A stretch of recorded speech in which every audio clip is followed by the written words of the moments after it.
scroll past this, Helldiver. This video covers what could be the next Warbond, so if you don't want any spoilers, go check out my stacks on stacks of other content. Okay, good. Still here? Alright, that eliminates the morally inclined, because from what seems to be in the next Warbond, it's for those who prefer to be a bit sneaky. This latest edition is potentially called Redacted Regiment, and it's all about stealth play. It's giving the game a little bit of that Metal Gear Solid flavor. When it comes to new guns, we're getting the R72 Sensor, a marksman rifle with a built-in suppressor. Essentially, it's a silenced diligence. We're also getting the AR-59 Suppressor, that's a really creative title there, which, as you guessed it, is essentially a Liberator with a built-in suppressor. Although the team may make last-minute changes to the stats, it's likely that both of these guns will slightly underperform in stats like rate of fire, damage, handling, in order to make up for the fact that they all come silenced.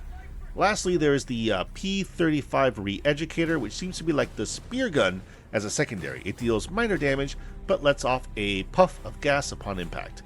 It's one-handed, and it says heavy pen from the source I'm seeing, but don't let that by itself blow your socks off too much. At 60 damage, you're still going to need something like 5 shots to drop a Hulk with headshots.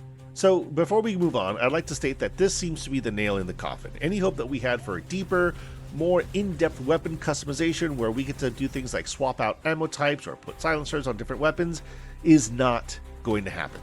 Arrowhead is now giving itself a hell of a lot more of a runway in terms of Warbonds if it hard locks options. It can then hold in its development pocket, like, I don't know, a gas marksman rifle, an incendiary pistol, or whatever other permutations that hasn't been done yet.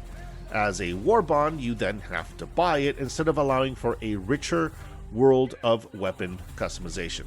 Not super enthused about that, but that's my own kind of personal thoughts. I'm just such a huge fan of in-depth weapon customization, but you know, all in all, I guess it's not terrible. For a throwable, we're looking here at the TM1 Lure Mine. The in-game text says it's anti-personnel, but the video shows that it's anti-tank with a penetration value of 5 and 1,000 damage, taking out a charger with 2 mines. So, you know, you throw it, it makes noise, attracts the bad guys, and boom! It's also sticky, meaning that you can throw it onto some things, though Helldivers 2 doesn't have the best track record when it comes to things that are supposed to stick. I'm liking this more really kind of as a great way to potentially pull aggro than really anything else. Okay, then there's the G89 Smokescreen Grenade. It's an impact smoke grenade. Look, Arrowhead, until we get like helmet options that allows us to see through smoke in some way, all of this, you know, smoke screen stuff isn't going to be widely used outside of those hardcore Helldivers that strive to make it work. There are just so many better options.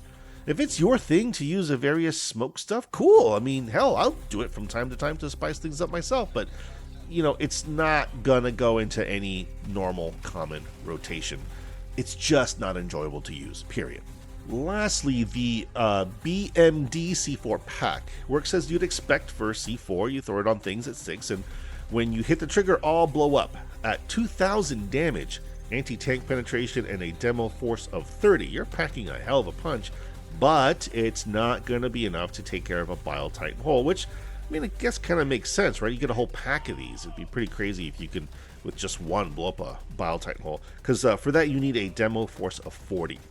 It does take that backpack slot, interestingly enough, right? You'd expect it to be a throwable, so I don't know, that's not all bad. You can then just have these in like thermites and basically just be in an anti-tank absolute total roll. I mean, that's kind of cool.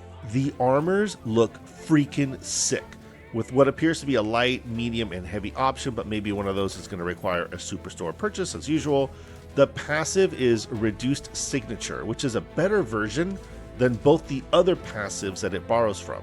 It gives you the same reduction in noise while you're moving that you get from Feet First, and it's a better scout passive, reducing enemy detection range by 40 instead of 30. The other aspects from Feet First and Scout, I mean, come on. With very few exceptions, no one cares about, so this is just kind of better than both. If you're gonna run solo, or you're gonna have theme-based squads, much of this stuff actually sounds really interesting. In a more practical sense, or just dropping in with randos, I'm really just more excited for the lure mines and the C4. Anything else, I don't know. Who cares? But anyways, that's just me. Who cares what I think? What I want to know is what you think. Let me know in the comments. Until next time, happy diving, y'all.